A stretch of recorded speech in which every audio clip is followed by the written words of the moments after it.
Pemirsa, dua pasangan Rohingya di Kabupaten Aceh Barat melangsungkan pernikahan di lokasi pengungsian.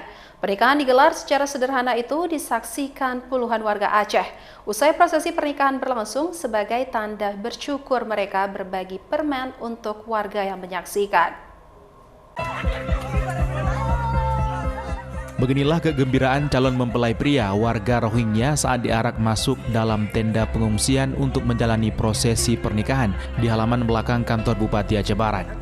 Dalam prosesi akad nikah yang dipimpin oleh Ustadz Muhammad Jaber atau Tengku Rohingya tersebut, terlihat kedua pasangan saling berhadapan tanpa adanya berjabat tangan dengan wali nikah.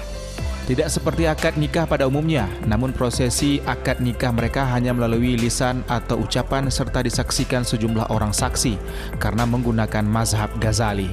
Kedua pasangan pengantin itu diantaranya Zainatullah berpasangan dengan Azizah, serta Rudias berpasangan dengan Zahid Hussein.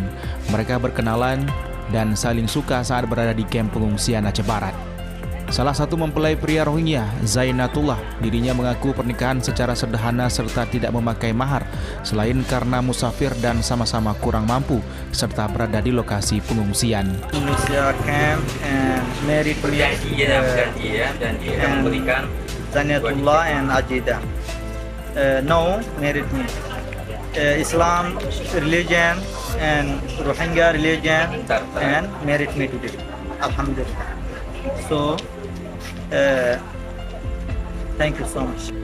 Sementara itu, warga Aceh yang menyaksikan mengatakan prosesi pernikahannya sedikit berbeda dengan akad nikah pada umumnya, terutama di wilayah Aceh, karena tidak berjabat tangan dengan wali nikah.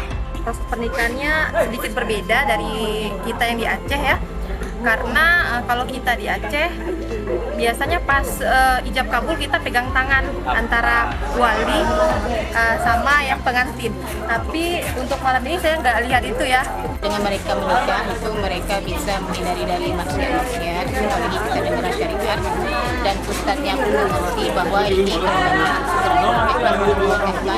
dalam keadaan yang sangat penting seperti ini.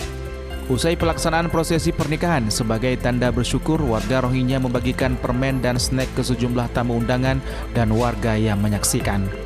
Hingga Sabtu siang, Pemkab setempat dan pihak terkait lainnya belum memberikan komentar apapun terkait pernikahan dua pasangan pengungsi Rohingya di kamp pengungsian. Pesan singkat sudah dilayangkan, juga belum ada balasan. Dari Kabupaten Aceh Barat, Absah Ainus melaporkan.